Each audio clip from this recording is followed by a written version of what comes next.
ഒന്നുമില്ല, എല്ലാം തെറ്റാ പറഞ്ഞത്. കാരണം അദ്ദേഹം കുമ്പളങ്ങി തൊട്ട് എവിടെ വരെ ചെങ്കോട്ട വരെ എന്നാണ് അദ്ദേഹം എഴുതിയിരുന്നത്. ആ കുമ്പളങ്ങിയിൽ നിന്ന് അദ്ദേഹം എങ്ങനെ വന്നു എന്നുള്ളത്, പുറത്തേക്ക് വന്നു എന്നുള്ളത് എല്ലാവർക്കും അറിയുന്ന കാര്യം.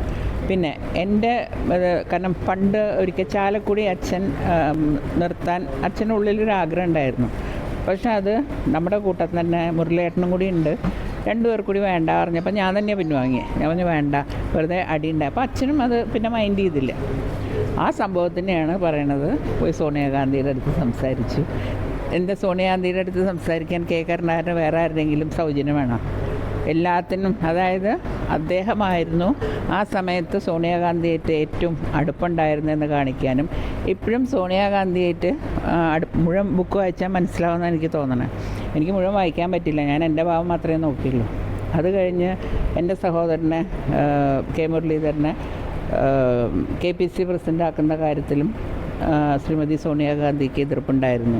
അങ്ങനെ ഒരു സംഭവമേ ഉണ്ടായിട്ടില്ല. കാരണം അന്ന് ഈ പറഞ്ഞ മാതിരി ഗ്രൂപ്പുകളുടെ ഭാഗമായിട്ട് രണ്ടുപേരും കെ മുരളീധരനെ പ്രസിഡൻറ്റും അന്ന് AK ആൻ്റണി സാറ് ഉമ്മൻചാണ്ടി സാറാണെന്ന് തോന്നുന്നു.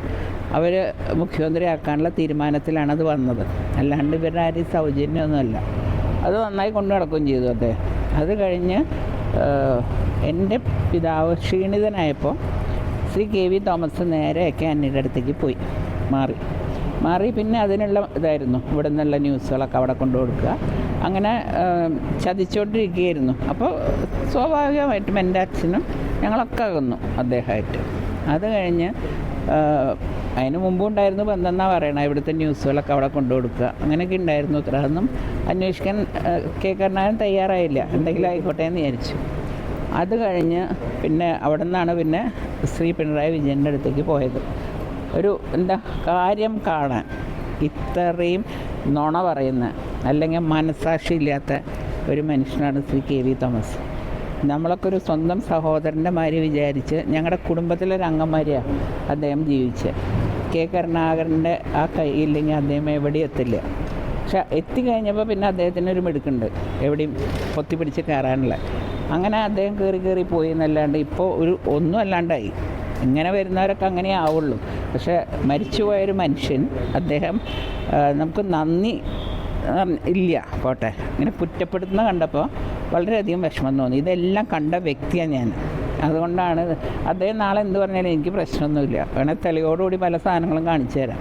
പിന്നെ കെ കരുണാകരനും സോണിയാഗാന്ധിയും കൂടി തെറ്റാൻ ഞാനൊരു കാരണമായി എന്നല്ലേ പറയണേ ഈ ഒരു ചെറിയ കാര്യത്തിന്. എന്താണ് കാരണം എന്നുള്ളത് പറയണമെങ്കിൽ എനിക്ക് കുറേ പറയേണ്ടി വരും. അത് ഇപ്പോൾ ജീവിച്ചിരിക്കുന്ന സീനിയർ നേതാക്കളെ ഞാൻ വിഷമിപ്പിക്കേണ്ടി വരും. അപ്പോൾ അതിലേക്ക് ഇങ്ങനെ പോലുള്ളൊരു മനുഷ്യന് വേണ്ടിയിട്ട് ഞാൻ അവരൊന്നും കുറ്റം പറഞ്ഞാൽ ശരിയല്ല. പക്ഷെ ഇതൊന്നും അല്ല സത്യം. സത്യങ്ങളിപ്പോൾ എഴുതുകയാണെങ്കിൽ KV തോമസിനൊക്കെ എഴുതുകയാണെങ്കിൽ എഴുതുന്ന പേന പോലും വൃത്തികേട് ഇതാവും, മോശമാവും. അത്രയും മോശം ചരിത്രമുള്ള മനുഷ്യനാണ്. കെ കരുണാകരനെ പറയാൻ അദ്ദേഹം ആയിട്ടില്ല. അതായത് 10 ജന്മം ജനിച്ചു വരണം പറയണമെങ്കിൽ. കേരളത്തിലെ ആൾക്കാർ വിഡ്ഢികളല്ല. എങ്ങനെ KV തോമസ് ആയി എന്നുള്ള ചരിത്രം അദ്ദേഹം ഒന്ന് ഓർത്താൽ കൊള്ളാമെന്ന് മാത്രമാണ് ഈ അവസ്ഥ. എന്നെ ഇതിൽ പിടിച്ച് വലിച്ചഴക്കേണ്ട. എൻ്റെ കാര്യത്തിന് വേണ്ടിയിട്ട് എന്നെ അവസാന കാലത്ത് ഏറ്റവും ഇഷ്ടമായിരുന്ന വ്യക്തി ശ്രീമതി സോണിയാഗാന്ധി ആയിരുന്നു. എനിക്ക് ഇവിടുത്തെ ആൾക്കാരെ സഹിക്കാൻ പറ്റാണ്ടാണ് ഞാൻ ഈ പാർട്ടി വിട്ടു പോയത്. അത് അവർക്കൊക്കെ ഇപ്പോൾ കിട്ടണമുണ്ട്, ദൈവം സഹായിച്ച്. നമ്മൾ ചെയ്തില്ലെങ്കിലും ദൈവം കൊടുക്കുന്നുണ്ട്, അതെനിക്ക് സന്തോഷമായി. അപ്പോൾ അതുകൊണ്ടാണ് ഞാൻ പറയുന്നത്, ഈ മനുഷ്യൻ ഇനി വല്ലതും പറഞ്ഞാൽ പഴയ ചരിത്രങ്ങളൊക്കെ ഞാൻ വിളിച്ച് പറയും. അത് അയാൾ കേൾക്കേണ്ടിയും വരും. അതിനെപ്പറ്റി എന്നെപ്പറ്റി എന്ത് പറഞ്ഞാലും എനിക്കൊരു പ്രയാസവും ഇല്ല എന്ന് പറയാൻ വേണ്ടി മാത്രമാണ് ഞാനിത് വിളിച്ചത്.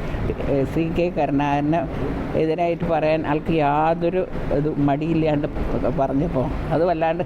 പിന്നെ ഒരു കാര്യമുണ്ട്, ഇപ്പോൾ വേറെ ജോലിയൊന്നും ഇല്ലാത്തതുകൊണ്ട് അതിന് പുസ്തകം വിറ്റ് പോകണ്ടേ, അതൊട്ട് ജീവിക്കേണ്ടി വരും. അപ്പോൾ കെ കരുണാകരനെ പറഞ്ഞാൽ ആ ബുക്കുകൾ വിറ്റ് പോകും. എന്താണെന്നറിയാൻ ആൾക്കാരൊന്നും നോക്കുക, അതിനു വേണ്ടി മാത്രമാണ്.